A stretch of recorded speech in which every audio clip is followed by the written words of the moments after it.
उसके बाद फिर हम 4-5 वर्ष के बाद सार नाम की सोचते हैं इसको देना है कि नहीं देना, क्योंकि ये एक बहुत अनमोल जड़ी है और इसको लेने के बाद कोई बकवाद कर जाता उसको परमात्मा फॉरएवर सदा के लिए रिजेक्ट कर देगा। अब परमात्मा क्या कहते हैं, राम नाम कड़ुआ लागे ये मीठे लागे दाम, दुविधा में दोनों गए भाई माया मिली ना राम। अब इन बातों को हमने बहुत गहराई से मनन करना है। सत्संग सुनने के बाद इनके ऊपर मनन करना चाहिए। ज्ञान सुनते हैं और उसके ऊपर मनन करके फिर अनुसरण करते हैं तो हम सफल होंगे, अवश्य होंगे।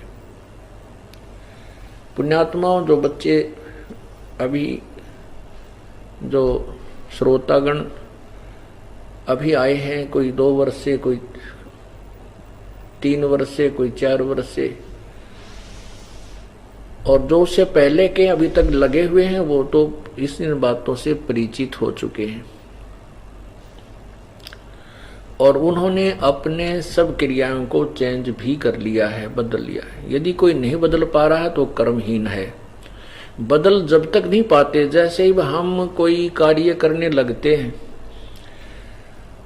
नाम उपदेश ले रखा है और हमारा कोई, जैसे कोई लड़की का ब्याह है या कोई मकान बनाना है या कोई और ऐसी व्यवस्था, जमीन खरीदनी है, और उसमें हमें सहयोग प्रभु का नहीं मिल पा रहा तो हमारी कोई वीकनेस है, कमजोरी है। परमात्मा हमें सहयोग नहीं दे रहा, चाहे हम 10 वर्ष से 15 वर्ष से नाम लिए हुए हैं। फिर वो व्यक्ति क्या करता है, वो फिर अपनी मर्यादा को नहीं निभा पाता और फिर कहीं ना कहीं से तिगड़मबाजी शुरू कर देता है। कोई न कोई 2 नंबर से कहीं ना कहीं इधर उधर से करने की चेष्टा करता है, फिर वो भगवान से दूना दूर होता चला जाता है। परमात्मा कहते हैं, सतगुर के दरबार में कमी कहे की ना, अंसा मौज न पावता तेरी चूक चाकरी मान। इस कबीर भगवान के दरबार में किसी भी प्रकार की कोई त्रुटि नहीं रहेगी, किसी चीज की कमी नहीं है, आपको सर्व उचित लाभ मिलेंगे। यदि आप अनुचित डिमांड करोगे, मांग करोगे तो नहीं होगा। आपकी जो आवश्यक वस्तुएं हैं, आपको जो आवश्यक धन है, आवश्यक जो कार्य हैं वो अवश्य होंगे, क्योंकि ये वो परमात्मा है जिसके शब्दकोश में असंभव शब्द नहीं है। इस परमात्मा की डिक्शनरी में इम्पॉसिबल वर्ड नहीं है। ये वो परमात्मा है, ये कबीर भगवान है, कबीर देव है।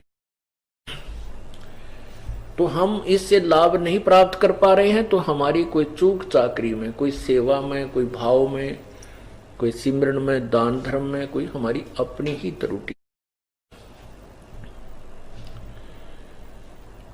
अब जो भक्तात्मा सत्संग में आते हैं, नए नए बच्चे हैं, 2-3 वर्ष तक, तो 3 वर्ष तक भी हम नहीं मानते कि ये बच्चा पूर्ण रूप से परिपक्व हो चुका होगा। 3 वर्ष पार कर जाता है तो फिर हम उसको, 3 वर्ष तक वो डगमग नहीं होता है तो हम समझ जाते हैं प्रभु ने पहुंचा पकड़ लिया।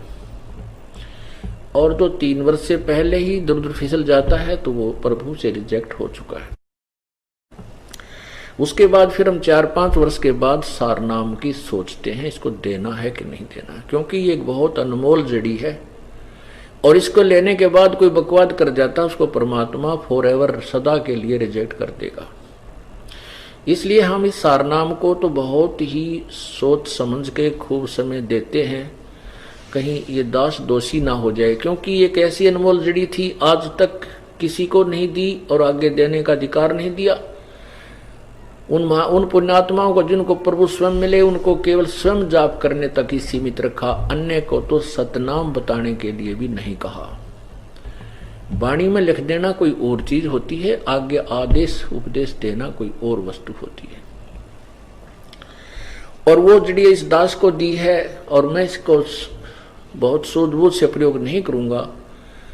तो मैं दोषी हो जाऊंगा। ऐसी गलती दास नहीं करेगा, क्योंकि मेरा उद्देश्य कोई और नहीं है, केवल कल्याण करना है, स्वार्थ नहीं है। स्वार्थी व्यक्ति डूब सकता है। अपना उद्देश्य केवल आपकी आत्मा का कल्याण करना है और अपना गेल करवाना है। जिसमें मेरे कल्याण में कोई बाधा हो मैं बिल्कुल नहीं करूंगा, चाहे कोई रुष्ट हो, चाहे राजी रहे, चाहे कोई मता हो, चाहे सारा संसार हो, क्योंकि अपना कल्याण प्रथम है। उसके बाद आप तरह जगतार ही, फिर सारे संसार को भी तारा जा सकता है। पूरे विश्व को एक ही सतगुरु बहुत है। तो इसलिए फिर हम